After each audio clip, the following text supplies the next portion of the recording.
Muito boa noite. Que bom que você está aqui. Eu agora há pouco estava vindo de São Paulo e preocupado se ia conseguir chegar a tempo e estava ligando para o Wilson. O Wilson também estava com compromisso e nem ele podia chegar e eu estava preocupado. Eu confesso para vocês que louvo a Deus porque cheguei e estamos aqui na casa de Deus. Eu sei que algumas pessoas vieram de longe. Temos aqui um casal que acredito que nos visita nessa noite. Sejam bem-vindos. Temos também aqui um outro casal que vem de Arujá, que são já nossos amigos. Também sejam muito bem-vindos. É um prazer recebê-los aqui, todos aqueles que nos visitam, e você também que é irmão dessa igreja. Sejam bem-vindos. Queria agora que vocês curvassem as frontes e vamos pedir a presença de Deus em nosso meio. Pai querido, obrigado, Senhor, porque nos destes mais um dia para viver. E nós te louvamos, Senhor, pelo dom da vida. Nós te louvamos, Senhor, pelo ar que estamos respirando. Nós te louvamos, Senhor, pela oportunidade que nos concede de estar aqui nesta noite para ouvir a tua voz. E nós queremos que a tua palavra fale mais uma vez ao nosso coração. E agora nós vamos entoar hinos de louvor. Nós te rogamos, Pai querido, que eles sejam aceitos por Ti como gratidão do nosso coração. Fica conosco, é o que nós te rogamos por Jesus. Amém.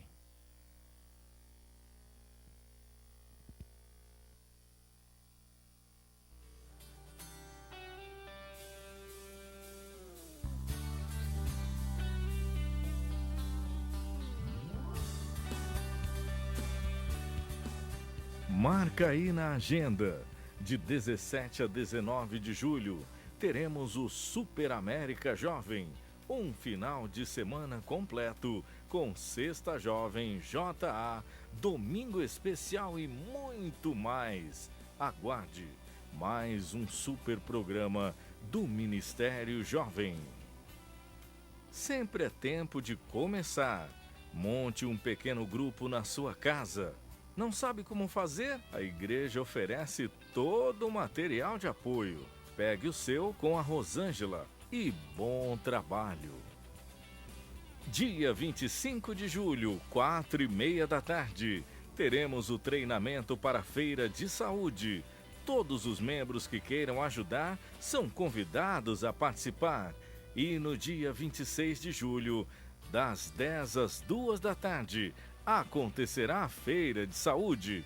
Convide sua família, vizinhos e amigos. Uma grande oportunidade de evangelizar, ajudando a comunidade. Participe! O grupo de visitação tem vários testemunhos de orações atendidas. Se você conhece alguém que está doente ou afastado da igreja, passe os dados para Matilde Tarifa. O grupo de visitação irá visitar estes lares. Atenção! Novo e-mail para comunicar-se com a Secretaria da Igreja.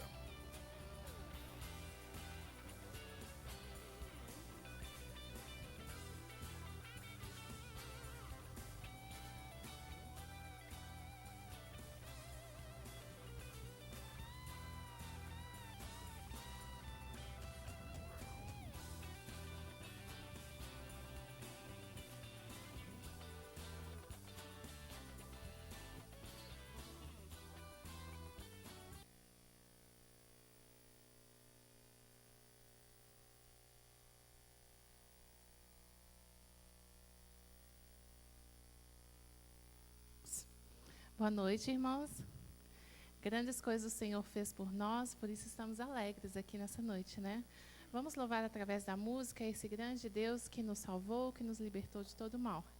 Vamos começar então com o hino de número 10 do nosso cenário. Louvemos o Rei.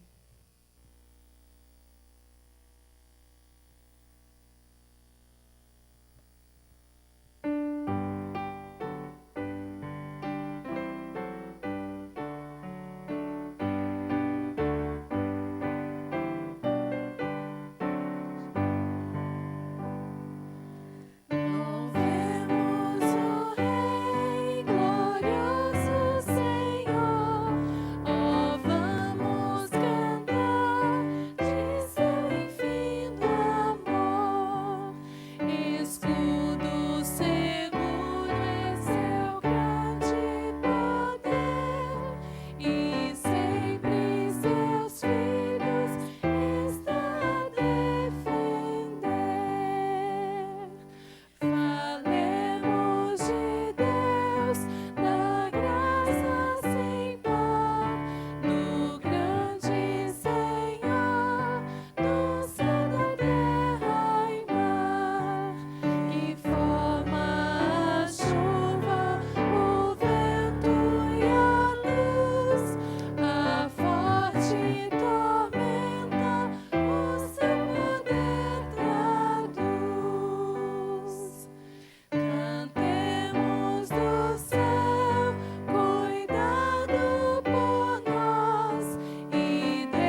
nessa temática de louvor, vamos cantar no hino de número 1, Ó Deus de Amor.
Louvado seja nosso Deus.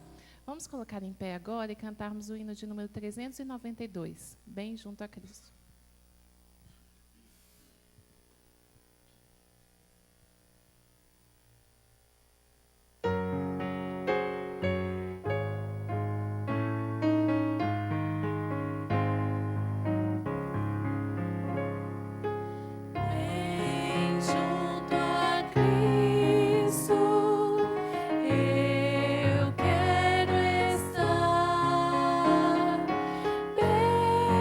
Junto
bomba atômica foi capaz de acabar com Hiroshima e Nagasaki, mas ela não é capaz de abrir as portas do celeiro celestial.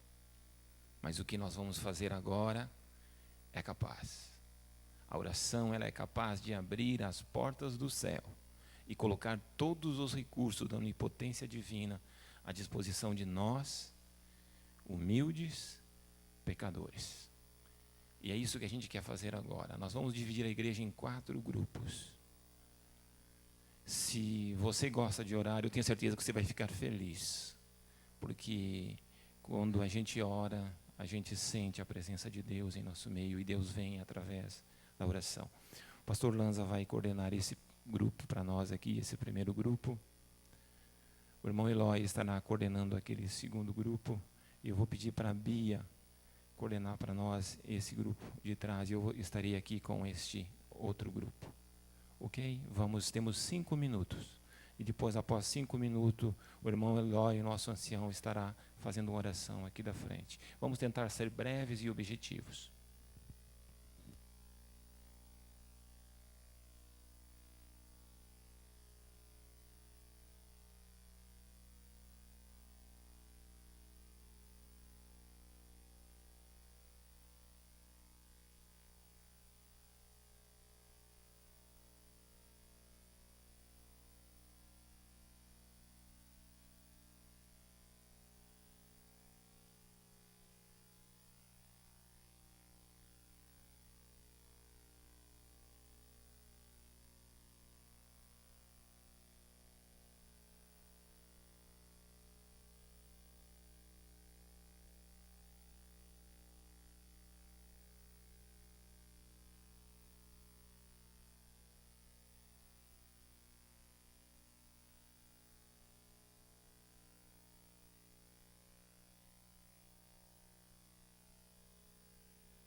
todos acabaram, vamos nos colocar de joelhos e orarmos a Deus.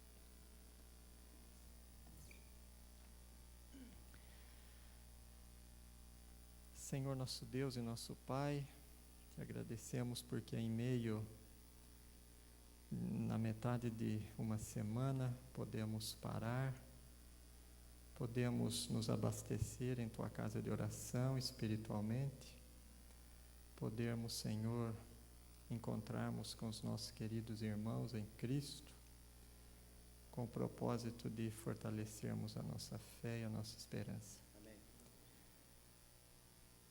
Neste momento, Senhor, muitos pedidos foram erguidos até o Teu trono de graça, muita bênção recebida também.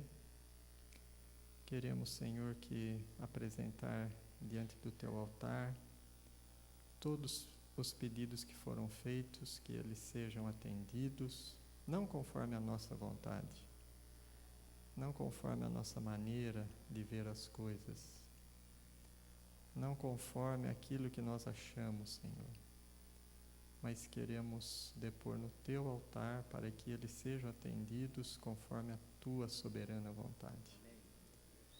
Aumenta a nossa fé, Senhor, a nossa confiança em Ti, para crermos que a resposta do Senhor é a melhor para nós. Fala ao nosso coração nesta noite, Senhor, pela Tua palavra, pelo Teu servo. Que ele seja mais uma vez um simples instrumento em Tuas mãos, mas um poderoso instrumento. Derrama sobre cada um de nós o Teu Espírito, pois nós pedimos em nome de Jesus. Amém, Senhor.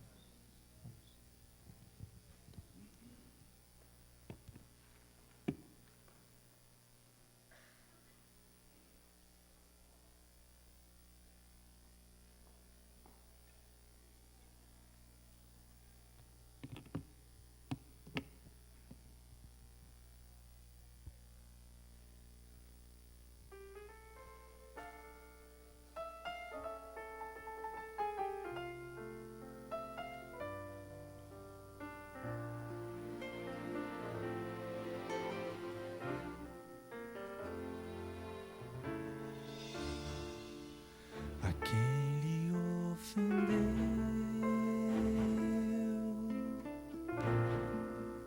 quem veio contra mim feriu meu eu. O que farei então? A quem já machucou meu coração? Se a mágoa está guardada em mim, sou preso, sou refém do que é ruim. Meu Deus, me ajuda a perdoar, me dá libertação. Da mesma forma como Tu me amas, Pai, eu necessito amar também. Deixo as cargas pra trás, mágoas vou esquecer e assim viverei, leve mais uma vez.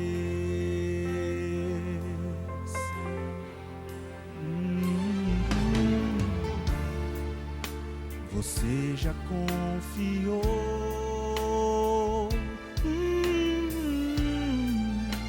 em alguém que o traiu, e quem o agrediu nem se arrepende do que fez.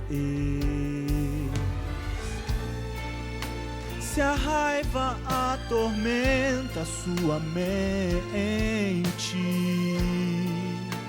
então repita essa oração. Meu Deus, me ajuda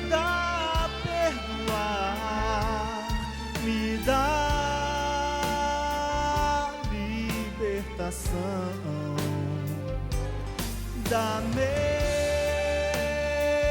mesma forma como tu me amas, Pai, eu necessito amar também.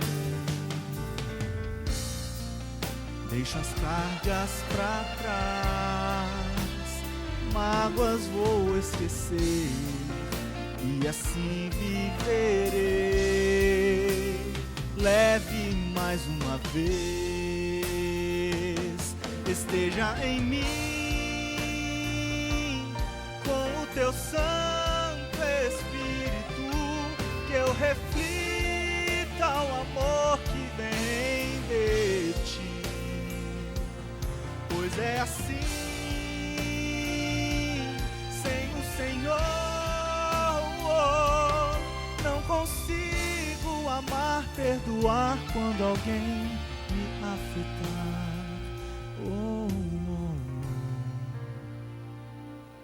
Meu Deus, me ajuda a perdoar, me dá libertação. Da mesma forma como tu me amas, Pai,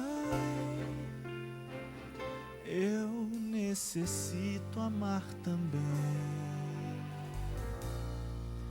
Deixo as cargas pra trás, mágoas vou esquecer e assim viverei. Leve mais uma vez. Amém.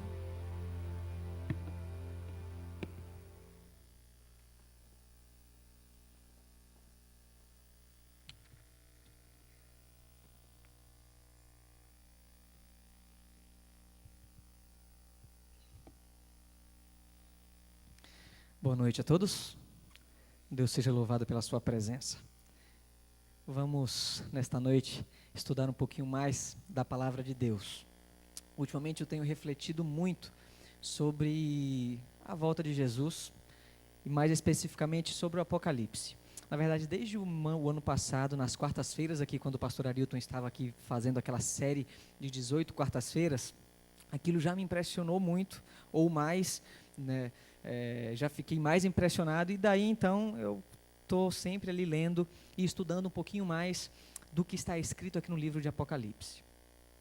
Eu me recordo que quando eu era criança, o meu pai tinha uns, eu não sei, talvez o pastor Lanza se lembre, o Murilo também se lembre de uns, como chama isso, eram umas pastas grandes que tinham umas imagens do Apocalipse ali. Eu não sei se o pastor Lanza lembra disso. E os pastores utilizavam aquilo, não tinha muita projeção, você lembra também, Nilvane? Então, os pastores não tinham data show, não tinham, enfim. Eles levavam aquilo, eu lembro do meu pai ele carregando aquilo quando ia pregar sobre o Apocalipse nas igrejas. E eu sei que tinha uns leões, aquele negócio, aquelas imagens ali, aquelas figuras que de fato são estranhas quando a gente lê, né? E aquilo causava aquele impacto inicial, meio que a gente ficava, eu como criança naquela época ali, 5, 6 anos, 7 anos, 8 anos, ficava temeroso com aquelas imagens ali, um dragão com não sei quantas cabeças, aquele, enfim. E aquilo causava um certo impacto. Mas com o tempo a gente foi aprendendo que, na verdade, como toda a Bíblia, o estudo da palavra de Deus, ele é leve, é sublime, e nos abre a mente, e nos capacita, e nos influencia a ter mais confiança, a ter mais fé nesse Deus Todo-Poderoso.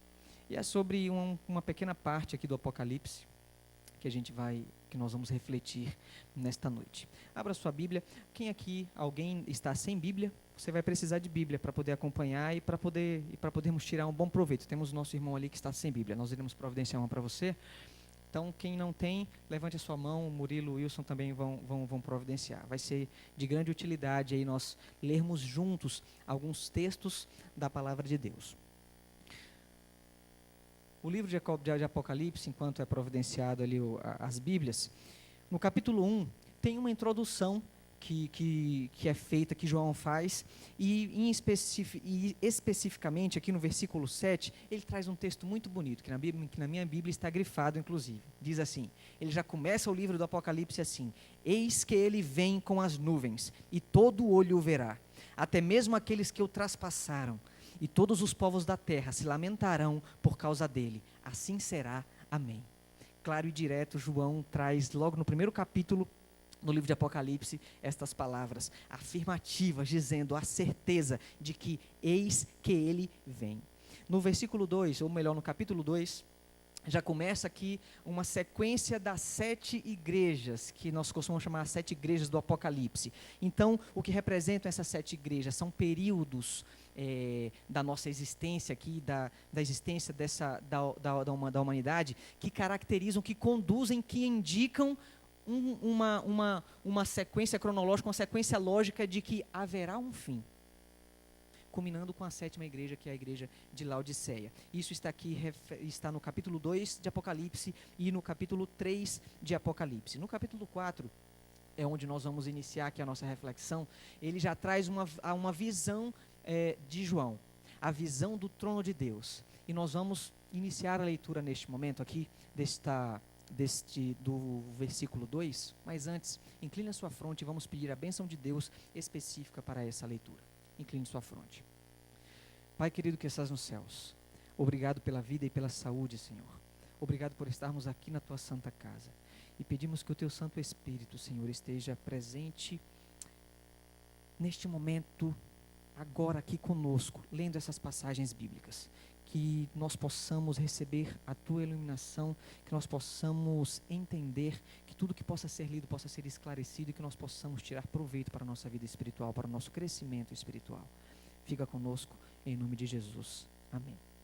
Então acompanhem comigo essa visão de João que se inicia aqui no capítulo 4. Acompanhem comigo o versículo 2. Imediatamente me vi tomado pelo Espírito, e diante de mim estava um trono no céu. Isso é João falando, João relatando. E nele estava assentado alguém. Aquele que estava sentado era de aspecto semelhante a jaspe e sardônio.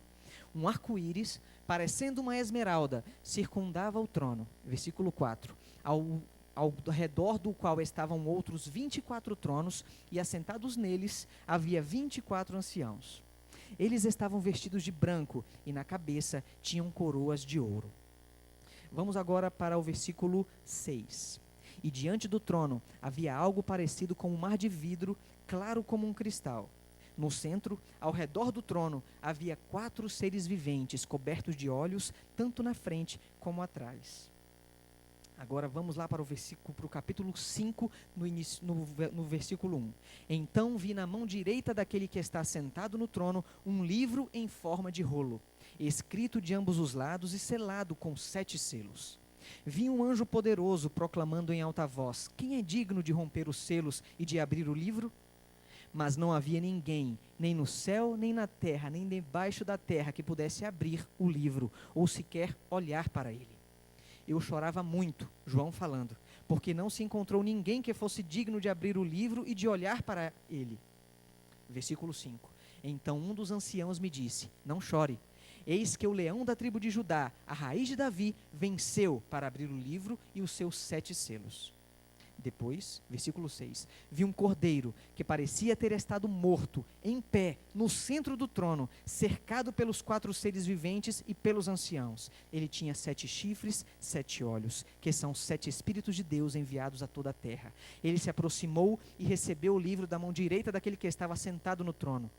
Ao recebê-lo, os 4 seres viventes e os 24 anciãos prostraram-se diante do cordeiro. Cada um deles tinha uma harpa e taças de ouro cheias de incenso, que são as orações de todos os santos. E eles cantavam um cântico novo que dizia: Tu és digno de receber o livro e de abrir os seus selos, pois foste morto, e com teu sangue compraste para Deus gente de toda tribo, língua, povo e nação. Tu os constituíste reino e sacerdotes para o nosso Deus, e eles reinarão sobre a terra. Olha que interessante. João agora tem uma visão de um trono, e sobre o trono estava um ser que tinha o aspecto das pedras de jaspe e sardônio. Esse é o Deus, é o Altíssimo, é o trono do Deus Altíssimo. Ao redor desse trono, mais 24 tronos. E assentados nesses tronos, 24 anciãos. Vocês se lembram que o pastor Arilton, quando estava aqui no ano passado fazendo essa recapitulação do Apocalipse conosco, ele disse aqui que esses 24 anciãos, os estudiosos, os historiadores, os que se aplicam a estudar as profecias bíblicas, relatam que esses 24 anciãos, eles são aqueles os seres humanos que já foram para os céus. Elias, Moisés, Enoque, são esses possíveis seres que estão assentados nesses tronos, nesses 24 tronos, lá ao redor do trono de Deus. Além desses, também é possível que estejam as pessoas que foram ressuscitadas quando Jesus ressuscitou aqui na terra. No domingo, quando ele ressuscitou, houveram também pessoas, santos, mártires que ressuscitaram aqui na terra. Então, possivelmente, esses é o grupo que constitui esses 24 anciãos que estavam assentados ao redor do trono de Deus nos 24 tronos. Além do trono de Deus, além desses 24 tronos com os 24 anciãos, também ao redor do trono estavam o quê? 4 seres viventes. E esses 4 seres viventes estavam ali ao redor do trono de Deus. E aí João diz que em algum momento ele vê que aquele que está no trono está segurando um rolo, e esse rolo está selado com 7 selos. E ele também percebe ali que um anjo poderoso, ele aparece naquele momento ali e diz o seguinte: quem é que pode abrir esse livro que está selado com esses 7 selos? E agora João vê agora um cordeiro surgindo ali e dizendo: eu posso abrir esses 7 selos. E o que constava dentro desse livro que estava com esses 7 selos? E interessante que agora aqui na visão de João ele também relata: tu és digno, lá no versículo 9, tu és digno de receber o livro e de abrir os seus selos. O Cordeiro, Jesus, aquele que foi morto, que veio na terra, morrer por mim, morrer por você, era quem tinha o poder para abrir esse livro que continha o que estava selado com esses 7 selos. E esses 7 selos, o que quer dizer esses 7 selos para nós hoje que estamos vivendo aqui no ano de 2015? Lendo aqui um relato que foi escrito entre ali o ano 30 e o ano 100, que foi quando Jesus voltou para o céu, e foi o período da morte de João ali por volta do ano 100. O que significa isso para nós hoje, adventistas do 7º dia, que cremos, que temos uma esperança de que Jesus irá voltar? Os 7 selos, meus irmãos, da mesma forma como lá no capítulo 2, as igrejas que são relatadas aqui, elas caracterizam períodos da história deste mundo, os 7 selos também. Os 7 selos, eles acompanham essas 7 igrejas que estão relatadas lá no capítulo 2. E os 7 selos, eles indicam uma sequência cronológica, uma sequência histórica que vai culminar com a breve volta de Jesus. Aquilo que está escrito lá no capítulo 1 de Apocalipse, que nós lemos inicialmente aqui: eis que ele vem com as nuvens e todo olho o verá. No capítulo 6, começa agora a abertura dos 7 selos. João agora vê o Cordeiro abrindo ali cada selo. Então vamos acompanhar agora a leitura aqui no capítulo 6. O versículo 1 diz o seguinte: observei quando o Cordeiro abriu o primeiro dos 7 selos. Então ouvi um dos seres viventes dizer com voz de trovão: venha. Olhei, e diante de mim estava um cavalo branco. Seu cavaleiro empunhava um arco e foi-lhe dada uma coroa. Ele cavalgava como vencedor, determinado a vencer. O primeiro selo, ele representa um período da história caracterizado entre o ano 34 e o ano 100. No ano 34 foi depois que Jesus ascendeu aos céus, e o ano 100 foi ali próximo da morte de João. Esse período do ano 34 ao ano 100 é que caracteriza o período da abertura do primeiro selo. O primeiro selo também traz consigo um cavaleiro branco, que assentado nele recebe uma coroa e sai para vencer, e sai determinado para ganhar. Esse período da história é caracterizado pela pureza. O triunfo, ou melhor, o cavalo branco, ele evoca a pureza da igreja apostólica da época. Quando Jesus veio à terra, ele pregava, ele trazia a mensagem de esperança, ele trouxe ou reviveu a mensagem de esperança para aqueles que estavam aqui na terra. A igreja que veio após Jesus, que foram os 12 apóstolos que saíram para pregar, eles estavam com todo o gás. Então temos ali relatos, o relato lá no livro de Atos do Pentecostes. Então era a igreja pura, com a verdade pura, que todos ali já tinham vivenciado ou tinham experimentado Jesus aqui na terra. Então eles tinham as histórias que eram contadas não eram por terceiros, eram por aqueles que viveram com Jesus, que eram os 12 apóstolos. Então o primeiro selo caracteriza o período de 34 ao ano 100, depois da ascensão de Jesus aos céus, e evoca a pureza, a igreja triunfante. A igreja nesse período ela tinha a verdade, e a verdade era pregada a todos os povos. A igreja de Éfeso, lá em Apocalipse 2, no versículo 3, ele menciona esse mesmo período do primeiro selo. O segundo selo está descrito lá no versículo 3. Acompanhe comigo o versículo 3 do capítulo 6 de Apocalipse. Quando o Cordeiro abriu o segundo selo, ouviu o segundo ser vivente dizer: venha. Então saiu outro cavalo, e este era vermelho. Seu cavaleiro recebeu poder para tirar a paz da terra e fazer com que os homens se matassem uns aos outros. E lhe foi dada uma grande espada. O período do segundo selo compreende os anos 101 ao ano 313. Ele é representado também por um cavalo vermelho. Cavalo vermelho aqui que traz a ideia de sangue, traz a ideia de perversidade, traz a ideia de maldade, traz a ideia de violência. E esse foi um período onde a igreja ou os cristãos sofreram muito. O cavaleiro nesse segundo selo é representado pelo Império Pagão, pelo Império Romano Pagão. E também faz menção à igreja de Esmirna, que está lá em Apocalipse, versículo 10. Volta lá no capítulo 2 de Apocalipse, no versículo 10, e vejam o que ele está dizendo para que nós possamos entender que, de fato, as igrejas, elas acompanham ali a mesma sequência dos 7 selos. Apocalipse, capítulo 2, versículo 10, diz assim: não tenha medo do que você está prestes a sofrer. O diabo lançará alguns de vocês na prisão para prová-los, e vocês sofrerão perseguição durante 10 dias. Seja fiel até a morte, e eu lhe darei a coroa da vida.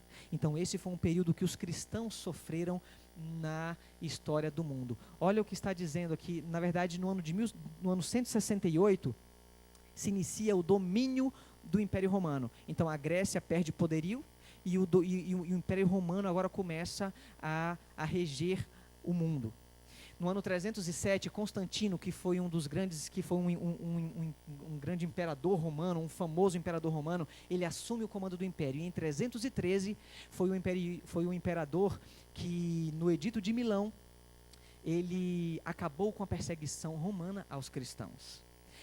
Detalhe, esse mesmo imperador Constantino, que em 307 ele defende os cristãos, mas na verdade ele estava defendendo com interesses políticos. No ano 321 e no ano 325, ele no edito de Niceia e na própria região onde ele dominava, ele decretou de que o domingo seria o dia de descanso para os cristãos, em homenagem ao deus Sol, que era um deus pagão da época. Então, só para nós entendermos o vínculo político e estratégico que ele estava utilizando agora, ajudando os cristãos, entre aspas, mas na verdade com interesse político. Olha o que esse estudioso, Nichols, diz sobre esse período do ano 101 ao ano 313. De Trajano, que foi um imperador romano, que reinou ali a partir do ano 98, a Constantino, que começou a reinar em 307, o tratamento dado aos cristãos variava de acordo com as atitudes dos imperadores ou de governos regionais. Houve muitas épocas de trégua em certas regiões ou no império todo, mas durante todo o tempo o cristianismo esteve fora da lei, e em qualquer ocasião os cristãos podiam ser presos e acusados diante de um magistrado. A recusa de participação no culto oficial significava tortura e, para os obstinados, a morte. Nenhum cristão nesses séculos pôde viver sem sofrer perseguição, de um modo ou de outro. Olha aqui o que o site Criacionismo do Michelson Borges também diz, o comentário que ele faz sobre esse período da história deste mundo. Os cristãos primitivos não tinham liberdade, como nós hoje, de ir às igrejas prestar culto a Deus. Ser cristão era um crime punido com a morte. Conta-se que no Concílio de Nicéia, em 325, quase todas as pessoas presentes apresentavam algum tipo de mutilação. Olha que interessante. Resultado da perseguição. O tempo do cavalo vermelho, o cavalo que representa sangue, foi o tempo em que os pagãos perseguiram os cristãos. E os cristãos, aqueles que tinham a missão de defender a mensagem de esperança, de difundir a mensagem de esperança, sofreram e foram perseguidos. Esse foi o período do ano 100 ao ano 313, o período do segundo selo. Vamos para o terceiro selo. O terceiro selo que está descrito ali a partir do versículo 5. Quando o Cordeiro abriu o terceiro selo, capítulo 6 de Apocalipse, versículo 5. Ouvi o terceiro ser vivente dizer: venha. Olhei, e diante de mim estava um cavaleiro preto. Seu cavaleiro tinha na mão uma balança. Então ouvi o que parecia uma voz entre os 4 seres viventes, dizendo: 1 quilo de trigo por 1 denário, e 3 quilos de cevada por 1 denário. E não danifique o azeite e o vinho. O terceiro selo ele foi aberto, e o terceiro selo ele compreende um período da história que vai desde o ano 313 ao ano 538. O terceiro selo é caracterizado por um cavalo preto, que diferentemente do cavalo branco, que representava a pureza, lá no primeiro selo, ele agora representa o contrário da pureza, a corrupção, a maldade também. E o cavaleiro, ele no terceiro selo, ele é representado pelo imperador romano. Foi o período de grandiosidade do Império Romano. Como nós podemos ver, o Império Romano começou ali em 146. E ele foi até 476. Então percebam que o terceiro selo vai até 538, então compreende praticamente todo o período onde Roma era o reino que dominava todo o mundo. A igreja de Pérgamo, que é a terceira igreja, é a que também faz alusão aí ao terceiro selo e que compreende o mesmo período da história. O terceiro selo, como nós já comentamos aqui, no ano 321, Constantino promulga a lei que defende o descanso nos domingos em homenagem ao Deus Sol. Em 325, como já falamos também, o Concílio de Nicéia, com 300 bispos cristãos, reforça o descanso dos cristãos nos domingos para toda a igreja. No ano 370, incentivo do culto aos santos. Então toda essa história que hoje nós vemos através da Igreja Católica, da adoração aos santos, da reverência aos santos, foi trazida pela igreja nesse período do terceiro selo, no ano de 370. No ano 400, incentivado a oração pelos mortos, e no ano 530, inserido o dogma do purgatório. Visto isso, abra sua Bíblia lá agora, volte também lá no capítulo 2, que é onde temos ali o relato das igrejas. Veja o que está escrito na igreja de Pérgamo, no versículo 14. Capítulo 2, versículo 14. No entanto, tenho contra você algumas coisas, contra a igreja de Pérgamo. Você tem aí pessoas que se apegam aos ensinos de Balaão, que ensinou Balaque a armar ciladas contra os israelitas, induzindo-os a comer alimentos sacrificados a ídolos e praticar imoralidade sexual. De igual modo, você tem também os que se apegam aos ensinos dos nicolaítas. Portanto, arrependa-se, senão virei em breve até você e lutarei contra eles com a espada da minha boca. Então perceba que a mensagem à igreja de Pérgamo é exatamente a mensagem que o terceiro selo traz. O povo estaria num momento de sacrifícios aos ídolos, de muita imoralidade. A igreja estava estava de certa forma pervertida, com ensinamentos errados dentro da igreja. E essa corrupção, o cavalo preto traz isso, o contrário da pureza. Veja o que diz também o comentário de Michelson Borges lá em seu site sobre esse período do terceiro selo. O cristianismo já não era mais ilícito. Interessante. Então, na abertura do segundo selo, os cristãos eram perseguidos. No terceiro selo, o cristianismo já começou a ser praticado. Lembram-se que Constantino divulgou lá a proteção aos cristãos, mas tudo isso com um interesse político. O cristianismo já não era mais ilícito, mas popular. As pessoas eram incentivadas a tornarem-se cristãs, mas o cristianismo já não era mais puro. Lembrem-se, Roma, que tinha os bispos ali, que também tinha ali a igreja muito forte, a igreja começou a se tornar popular no período onde Roma estava dominando o mundo. Mas o cristianismo já não era mais puro, não era mais branco. Era tão corrupto que foi representado por um cavalo preto, o contrário do cavalo branco, que significava a pureza. As doutrinas pagãs tomaram lugar das doutrinas verdadeiras e puras da igreja primitiva. Foi durante esse período que a igreja começou a dominar o Estado ou o governo. A partir daí, não eram mais os pagãos que perseguiam os cristãos, eram os cristãos que passaram a perseguir os pagãos. Então, aqueles que se diziam cristãos, agora, na verdade, o cristianismo começou a se tornar popular. E interessante o que se diz aqui no finalzinho do versículo que trata da igreja, que trata do terceiro selo. 1 quilo de trigo por 1 denário, e 3 quilos de cevada por 1 denário, e não danifiques o azeite e o vinho. O que significa isso? Faz alusão também à corrupção daqueles ensinamentos errados que estavam entrando dentro da igreja. O trigo, nesse texto, significa a pura verdade do evangelho, e a cevada, as tradições errôneas que estavam penetrando a igreja. Então, vejam que interessante, 1 denário, 1 quilo de trigo por 1 denário, e 3 quilos de cevada por 1 denário. O que quer dizer isso? Ou seja, as pessoas estavam consumindo mais coisas erradas do que a verdade, pelo mesmo preço. Então foi uma exemplificação de que as pessoas daquela época estavam consumindo os conceitos errôneos que estavam sendo colocados pela igreja naquele período. E interessante, não danifique o azeite e o vinho. O azeite na Bíblia significa o Espírito Santo e o vinho o sangue de Cristo. E olha que interessante, não danifiques o azeite e o vinho. Não critique ou não fale mal, ou não comece a colocar o Espírito Santo e o sangue de Cristo num contexto errado. O Espírito Santo de Deus, ele é santo.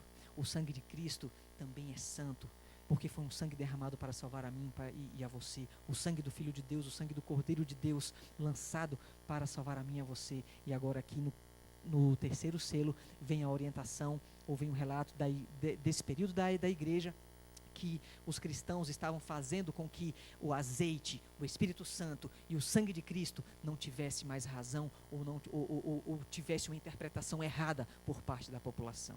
Esse foi o período do terceiro selo. O terceiro selo que trouxe corrupção, que trouxe conceitos errôneos para a igreja daquele período. Vamos para o quarto selo.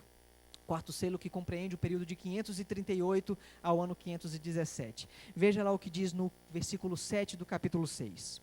Quando o cordeiro abriu o quarto selo, ouvi a voz do quarto ser vivente dizer: venha. Olhei, e diante de mim estava um cavalo amarelo. Seu cavaleiro chamava-se Morte, e o Hades o seguia de perto. Foi-lhe dado poder sobre 1/4 da terra para matar pela espada, pela fome, por pragas e por meio dos animais selvagens da terra. Então, esse quarto selo compreende o período do ano 538 ao ano 1517.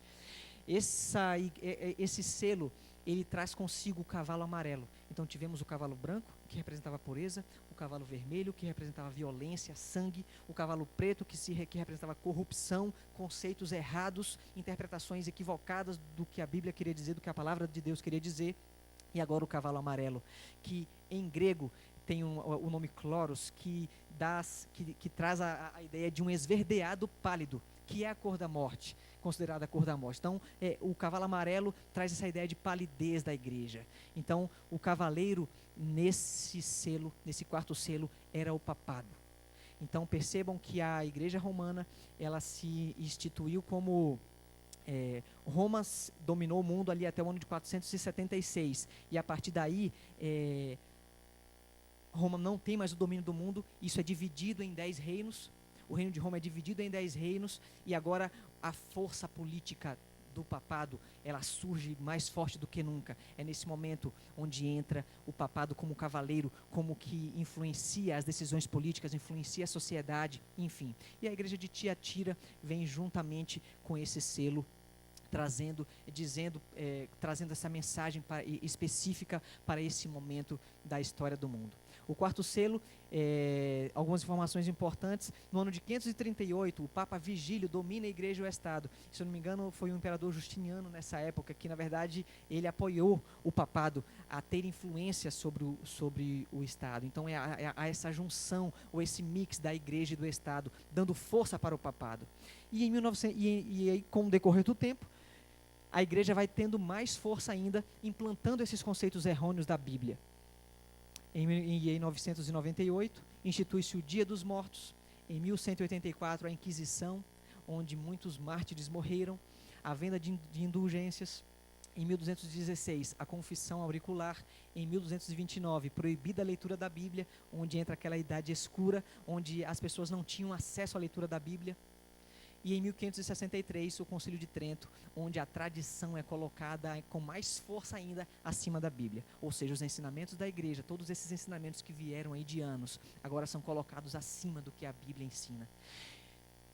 Irmãos, vejam o trabalho do inimigo durante todos esses anos em confundir a mente das pessoas, em colocar conceitos equivocados na mente do ser humano, que tem muito claro a palavra de Deus, que tem muito claro que a palavra de Deus deve ser a nossa guia, deve ser o nosso plano mestre para que nós possamos continuar a nossa caminhada nessa terra para recuperar a nossa vida eterna, que foi prometida para cada um de nós. Vejam que também o Michelson Borges faz um comentário sobre esse quarto selo. Não eram mais pagãos perseguindo cristãos. Nesse momento da história do mundo, não eram mais cristãos perseguindo pagãos. Eram cristãos perseguindo e matando outros cristãos. A própria igreja, a Roma cristã, não crucificava pessoas como Roma pagã fazia. A Roma cristã, que era a Roma desse período, as queimava vivas. A Roma pagã torturava criminosos por roubarem, mas a Roma cristã torturava cristãos por lerem a Bíblia. O papado efetuou grande chacina e levou multidões à sepultura. Aquelas pessoas que não aceitavam essas questões que a igreja trouxe, a igreja católica trouxe, romana, trouxe nesse período, as pessoas que não aceitavam isso, eram mortas, eram queimadas vivas. Quinto selo que está registrado lá no versículo 9 de Apocalipse. Acompanhe comigo, diz assim: quando ele abriu o quinto selo, vi debaixo do altar as almas daqueles que haviam sido mortos por causa da palavra de Deus e do testemunho que deram. Eles clamavam em alta voz: até quando, ó soberano, santo e verdadeiro, esperarás para julgar os habitantes da terra e vingar o nosso sangue? Então cada um deles recebeu uma veste branca, e foi-lhes dito que esperassem um pouco mais, até que se completasse o número dos seus conservos e irmãos, que deveriam ser mortos como ele. Somente esse versículo aqui já daria uma outra discussão, uma outra reflexão muito importante. Muitas pessoas confundem esse texto para dar conotação errada à questão das almas, para dar conotação errada a quem é que está falando. Esse quinto selo, ele evoca, ele traz para a nossa reflexão, ou para a nossa avaliação, ou para o nosso ensino, de que existe, naquele momento ali, naquele momento que a igreja estava vivenciando, de muitas mortes, muita corrupção dentro da igreja, muitos ensinamentos errados, agora vem uma voz, a voz dos mártires, dizendo o seguinte: o quinto selo é uma sucessão do quarto e estende-se do período que vai desde o ano 1517 a 1755, já próximo da nossa era, do nosso ano atual. No quarto selo, vimos os terríveis extermínios do papado contra o povo de Deus. Já o quinto selo nos mostra o quadro das testemunhas de Deus e de seus filhos mortos pela espada papal. Então, os mártires que são mortos nesse período, agora nos traz aí essa reflexão de que o clamor desses santos, eles ou têm alguma razão, ou têm alguma função, que é a de conduzir a mente e a sociedade da época, voltar a mente da sociedade da época para a Bíblia, para o Deus verdadeiro. Olha o que é esse comentário do Michelson Borges também. O clamor figurado dos milhões e milhões de mártires do quarto selo, longe está de afirmar que eles estejam no céu. De fato, eles não estão no céu. É apenas um alerta de que Deus punirá no tempo certo os seus inimigos. O que João viu numa visão simbólica, figurada, foi o clamor de justiça que será satisfeito no devido tempo. Esse foi o quinto selo. E o sexto selo, que está lá em Apocalipse 6, versículo 12, acompanhe comigo a leitura, diz assim: Observei quando ele abriu o sexto selo. Houve um grande terremoto. O sol ficou escuro, como tecido de crina negra. Toda a lua tornou-se vermelha como sangue. E as estrelas do céu caíram sobre a terra como figos verdes caem da figueira quando sacudidos por um forte vento. Versículo 14. O céu foi se recolhendo como se enrola um pergaminho, e todas as montanhas e ilhas foram removidas de seus lugares. Então os reis da terra, os príncipes, os generais, os ricos, os poderosos, todos, escravos e livres, esconderam-se em cavernas e entre as rochas das montanhas. Eles gritavam às montanhas e às rochas: caiam sobre nós e escondam-nos da face daquele que está sentado no trono e da ira do Cordeiro. Pois chegou o grande dia da ira deles. E quem poderá suportar? O sexto selo, agora, ele já traz alguns sinais físicos da natureza do período que ele irá compreender na história humana. Nós vimos que o quinto selo ele terminou ali no ano de 1755. No ano de 1755, especificamente no dia 1º de novembro, houve o maior terremoto da história, que a própria história do mundo, os livros seculares, eles relatam esse episódio, que aconteceu lá em Lisboa. A terra tremeu por 6 minutos e causou uma devastação na capital de Portugal. Foi o maior terremoto da história. No ano de 1780, no dia 19 de maio, mais especificamente, o sol se escureceu durante o dia. E na noite desse dia, a lua ela ficou vermelha como sangue. No dia 12 de novembro de 1833, aconteceu uma chuva de estrelas na Nova Inglaterra, que na verdade é uma região ali dos Estados Unidos, né, que envolve ali alguns estados, e que daqueles estados ali em Connecticut, se não me engano, foi o local que tinha mais visibilidade dessa chuva de estrelas, aconteceu em 1833. Abra sua Bíblia agora lá em Mateus 24, 29. Veja o que Jesus já tinha falado. Veja o que Jesus já tinha falado aqui em sua passagem entre os anos aí 31 e 33, que foi quando ele esteve aqui. E agora nessa visão de João, ele, em sua visão, vê ali esses episódios acontecendo. O terremoto, o sol ficando escuro e a lua também perdendo o seu brilho, ficando vermelha como sangue. Mateus capítulo 24, versículo 29. Olha o que está escrito lá. Imediatamente, após a tribulação daqueles dias, o sol escurecerá, a lua não dará mais a sua luz, as estrelas cairão do céu e os poderes celestes serão abalados.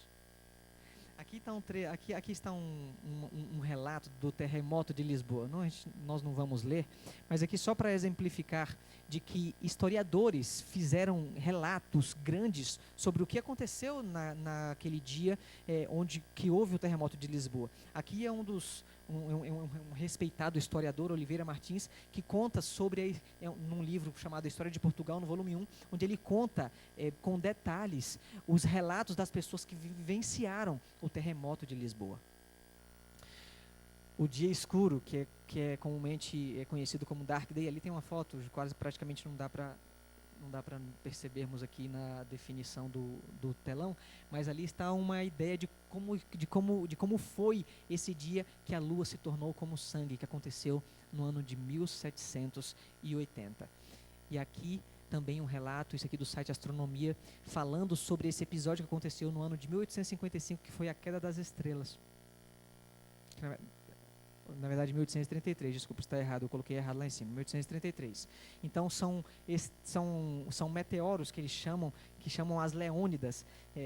Olha, esse aqui vamos ler, interessante. As Leônidas já protagonizaram as mais intensas chuvas de meteoros observadas ao longo da história. A mais notável foi na noite de 12 para 13 de novembro de 1833, onde um impressionante número de meteoros foi observado, tratando-se de uma verdadeira tempestade de meteoros. Então, esse site aqui ele traz esse termo, tempestade de meteoros, dizendo da quantidade ou desse evento natural que acabou impressionando e que marcou a profecia, o que estava escrito lá em Mateus e o que estava escrito também aqui em Apocalipse, na visão de João. Na leitura aqui do sexto selo, o que nós podemos perceber, meus amigos, é que uma parte dele já se cumpriu. Percebam que o sol, a lua se tornou vermelha como sangue, as estrelas do céu caíram, o sol ficou escuro, e no versículo 14, traz o relato de que agora o céu se enrola como um pergaminho, todas as montanhas e ilhas foram removidas dos seus lugares. E esse momento da história aqui é justamente o momento da transição do sexto selo que nós estamos vivendo. O sexto selo é exatamente esse momento onde nós estamos vivenciando na transição para o sétimo selo. As evidências físicas que está aqui no relato da visão de João já se cumpriram.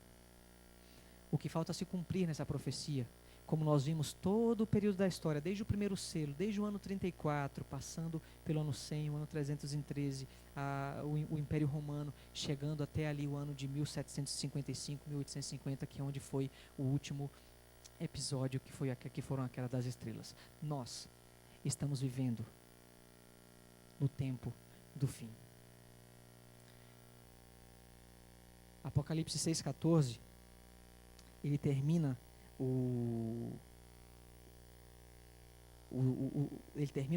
na verdade, o capítulo 6 de Apocalipse, ele termina no versículo 17, dizendo assim: pois chegou o grande dia da ira deles, e quem poderá suportar? Quem poderá suportar serão aqueles que permanecerem fiéis ao Deus verdadeiro. No capítulo 7 de Apocalipse, que é a sequência do livro, traz agora ali a ideia, o conceito dos 144 mil, que é exatamente o grupo de pessoas que estarão aptas a irem com Jesus para os céus, a retornarem com Jesus para os céus. E no capítulo 8, nós temos a abertura do sétimo e último selo, que diz o seguinte, capítulo 8, versículo 1. Quando ele abriu o sétimo selo, houve silêncio nos céus cerca de meia hora. Viu 7 anjos que se acham em pé diante de Deus, a eles foram dadas as 7 trombetas. Como podemos perceber, o sétimo selo é o último momento da história deste mundo. No relato de Apocalipse 8, versículo 1, diz que houve silêncio no céu por meia hora. O silêncio no céu, por esse período, e agora trazendo o conceito da interpretação bíblica de ano, interpretação profética de ano, o princípio de ano, meia hora aqui significa aproximadamente 7 dias, que será o período onde Jesus e seus anjos deixará o céu e virá a esta terra para buscar aqueles que estão preparados para subir com ele para os céus. Nesses 7 dias vai ser o período que nós deixaremos esta terra. E vejam o seguinte, o primeiro selo já houveram evidências de que ele já se cumpriu, ou ele já foi aberto. O segundo selo também. O terceiro selo também. O quarto selo também. O quinto selo também. O sexto selo também. Falta o cumprimento daqueles últimos episódios do capítulo 6 do sexto selo, que é justamente esse momento onde Jesus vai estar vindo também em glória, onde na verdade aquelas pessoas que estarão aqui, que não estarão preparadas, ou que não se prepararem, e que não estiverem fortificadas na palavra de Deus, na verdade, elas pedirão para que os montes caiam sobre elas, se esconderão nas cavernas, fugirão, porque não aguentarão ver a glória de Deus voltando nas nuvens dos céus.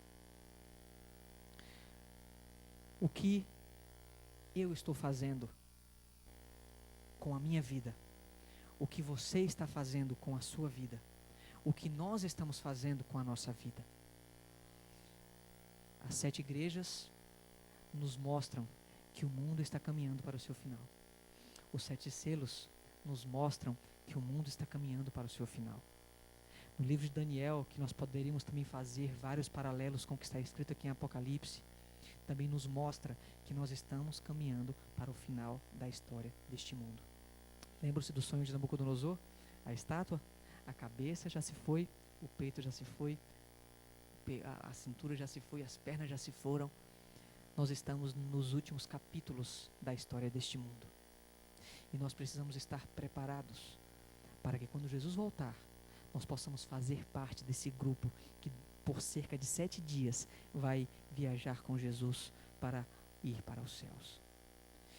Que nós possamos escolher não fazer parte deste grupo que irá pedir para as rochas caírem sobre si, que não aguentarão ver a glória de Deus. Mas para isso, meus irmãos, nós precisamos tomar decisões antes de que esses eventos aconteçam. A nossa decisão precisa ser hoje, a nossa decisão precisa ser agora. A nossa decisão precisa ser a cada momento da nossa vida. É lindo quando a Bíblia fala que as bênçãos de Deus elas se renovam a cada manhã. A nossa vida também precisa ser renovada a cada manhã, a cada dia. Nós precisamos nos colocar à disposição dEle, precisamos nos estar aptos para conhecer a verdade e vivenciar somente a verdade. Nós não podemos nos dar ao luxo, da mesma forma como viveu a igreja ou as pessoas que viveram no período do terceiro selo, onde a corrupção, onde os ensinamentos errados foram dados para a igreja e a igreja consumiu aqueles ensinamentos errados. Quantos ensinamentos errados nós estamos vendo hoje na nossa atualidade, nos dias de hoje? Evidências no mundo que hoje dizem que não, guardar o sábado, você não precisa guardar o sábado não. Gente, o sábado é um mandamento de Deus. O sábado é o sinal de Deus com seu povo. O sábado vai ser o sinal que vai diferenciar o povo de Deus dos 144 mil que serão as pessoas que irão com Jesus para os céus. Tem pessoas agora questionando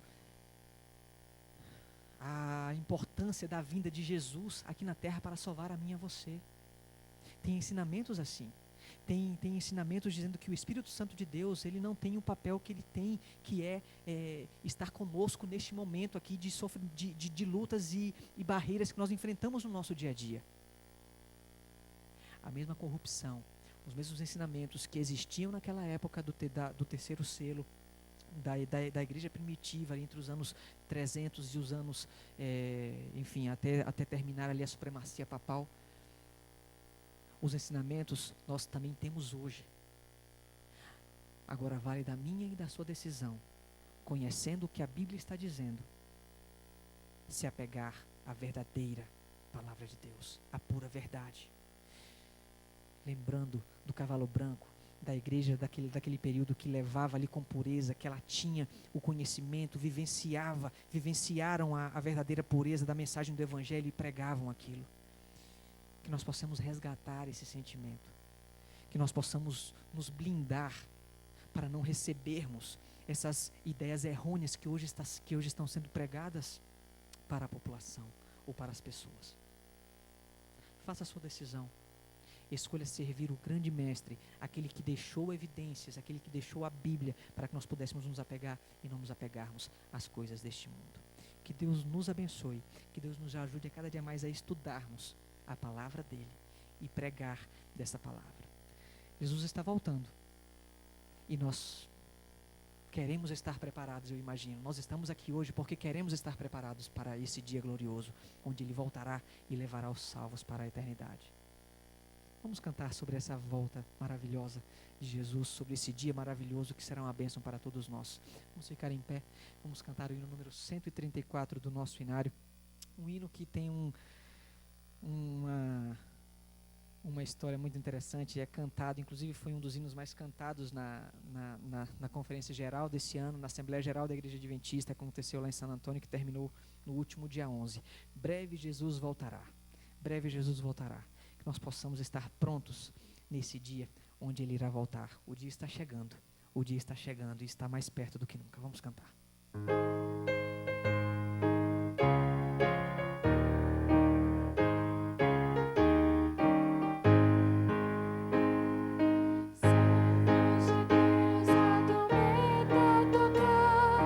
Breve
Vamos orar. Pai querido que estás nos céus, nós temos a certeza de que breve Jesus voltará. E queremos te pedir nesse momento, Senhor, de que tu venhas nos ajudar, para que nós a cada dia possamos buscar conhecer a verdade que irá nos salvar, a verdade que irá nos libertar. A história do mundo diz que a história está acabando, tudo está sendo conduzido para o seu final. Que nós possamos, Senhor, ver Jesus voltar em glória em nossa geração, que nós possamos deslumbrar esse belo momento, e nos ajuda, Senhor, a estarmos preparados para este dia glorioso. Fica conosco, dá-nos a tua paz, em nome e por amor de Jesus.